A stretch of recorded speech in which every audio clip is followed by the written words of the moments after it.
بسم اللہ الرحمن الرحیم۔ معزز سامعین و ناظرین، عبدالجلیل راولپنڈی سے ہیں۔ انہوں نے 2 سوال پوچھے ہیں۔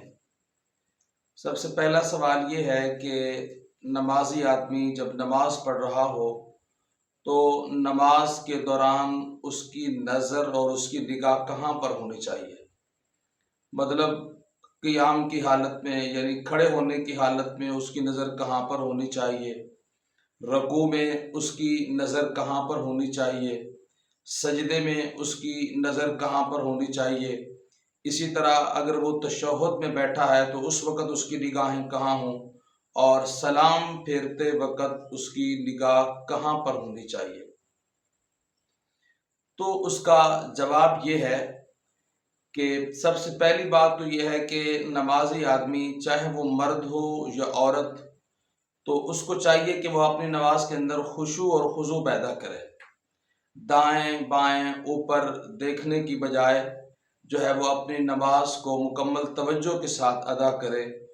تو اس کے لیے مستحب عمل جو فقہائے کرام نے لکھا ہے وہ یہ ہے کہ نمازی آدمی چاہے وہ مرد ہو یا عورت جب نماز پڑھ رہا ہو تو کھڑے ہونے کی حالت میں اس کی نظر اور اس کی نگاہ جو ہے وہ سجدے کی جگہ پر ہونی چاہیے، اور رکوع کے اندر اس کی نگاہیں قدموں کے اوپر ہونی چاہیے، اور سجدے کی حالت میں اس کی نگاہ جو ہے وہ ناک کے اوپر ہونی چاہیے، اور اسی طرح اگر وہ تشہد پڑھ رہا ہے، اتحیات کی شکل میں بیٹھا ہے، تو اس وقت اس کی نگاہ جو ہے وہ اس کی گود کے اندر ہونی چاہیے۔ اور اسی طرح جب سلام پھیرے تو جب دائیں طرف سلام پھیرے تو اس وقت اس کی نگاہ جو ہے وہ دائیں کندھے کی طرف ہو، اور بائیں طرف سلام پھیرتے ہوئے نظر اور نگاہ بائیں کندھے کے اوپر ہونی چاہیے۔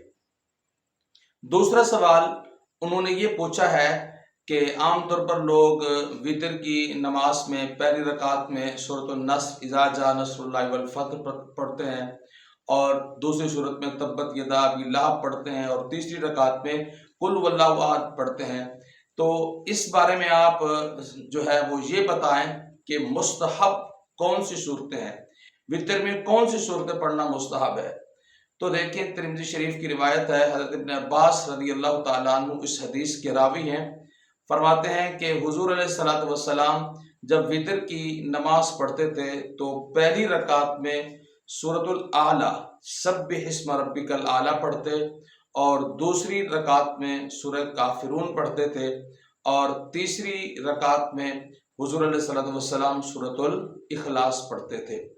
تو اب ان تینوں صورتوں کو پڑھنا مستحب بھی ہے اور حضور علیہ الصلوۃ والسلام سے ثابت بھی ہے، لیکن ایک بات کا خیال ہونا چاہیے، اس بات کو ملحوظ خاطر رکھیں کہ یہ 3 صورتیں ہمیشہ نہ پڑھیں، کبھی کبھار ان صورتوں کو چھوڑ کر دوسری صورتیں بھی پڑھنے چاہیے، کہ کہیں ایسا نہ ہو کہ پیچھے کھڑے ہونے والے جو مقتدی ہیں وہ یہ نہ سمجھ لیں کہ جی صرف وتر کے اندر یہ 3 صورتیں پڑھنا واجب ہے، اس کے علاوہ کوئی اور صورت پڑھنا جائز نہیں ہے۔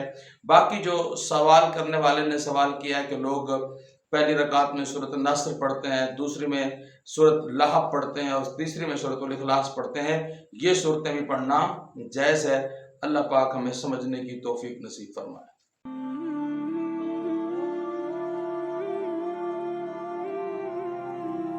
ویڈیو کے نیچے سبسکرائب کے بٹن پہ کلک کریں، بیل کے آئیکن پہ کلک کیجیے تاکہ ہر نئی ویڈیو کی نوٹیفیکیشن آپ کو مل جائے۔